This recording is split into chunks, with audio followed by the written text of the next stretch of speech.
Hello guys, स्वागत है आपका इग्नो क्लासेस में।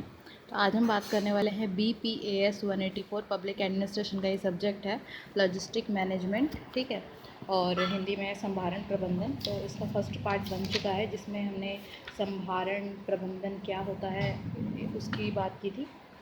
तो व्यापार के संदर्भ में एक बार फिर से बता देती हूँ। व्यापार के संदर्भ में संभारण जो है वो उपभोक्ता या फिर व्यापार संघों की ज़रूरतों और उपभोग बिंदु के बीच वस्तुओं के प्रवाह को का प्रबंधन होता है। ठीक है, तो पहले क्या होता था ना कि सैन्य टुकड़ी तैयार, पहले क्या होता था कि ये सारी चीज़ें ना सैनिक को जो मिलिट्री टर्म्स है ना उसमें यूज़ होता था।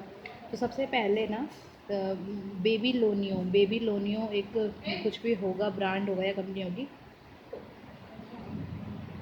उसके द्वारा लगभग 2000 ईसा पूर्व एक सैन्य टुकड़ी तैयार की गई थी जो सैनिकों का उपकरण, आपूर्ति, भंडारण, परिवहन, ढुलाई और वितरण का कार्य करने में विशेषज्ञ थी। तो वहाँ पे ये चीज़ें यूज़ की जाती थी। ठीक है, तो इसका विकास पढ़ने की ज़रूरत नहीं है।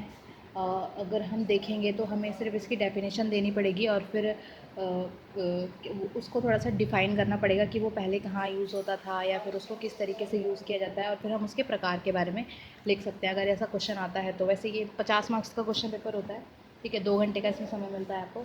अगर हम देखें कि संभारण के प्रकार कैसे होते हैं तो हम देखते हैं, देखो सबसे पहले ये जो यूज़ हुआ था ना ये मिलिट्री में हुआ था, तो सैन्य संभारण जिसे मिलिट्री लॉजिस्टिक्स कहते हैं। उसके बाद हम जो सब्जेक्ट पढ़ रहे हैं उसमें ये बिज़नेस है, तो ये बिज़नेस लॉजिस्टिक हो गया। लॉजिस्टिक जो है वो इवेंट में भी होता है, जैसे कि कुछ फंक्शन होते हैं, इवेंट होते हैं, उसमें होता है। सर्विस में भी लॉजिस्टिक होता है। ठीक है, तो ये 4 तरीके के लॉजिस्टिक्स होते हैं, यानी कि संभारण होते हैं: व्यापार संभारण, सैन्य संभारण, आयोजन संभारण और सेवा संभारण।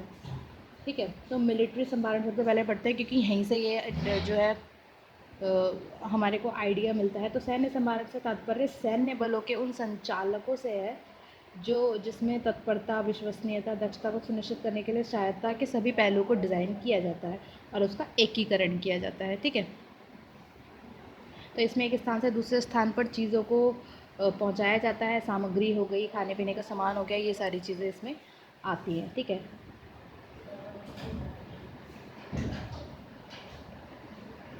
उसके अलावा हम बाकी के जो 3 प्रकार हैं इसके, उसके बारे में हम बात बाद में करेंगे नेक्स्ट वीडियो में। अगर आपको वीडियो पसंद आई हो तो लाइक और सब्सक्राइब और कमेंट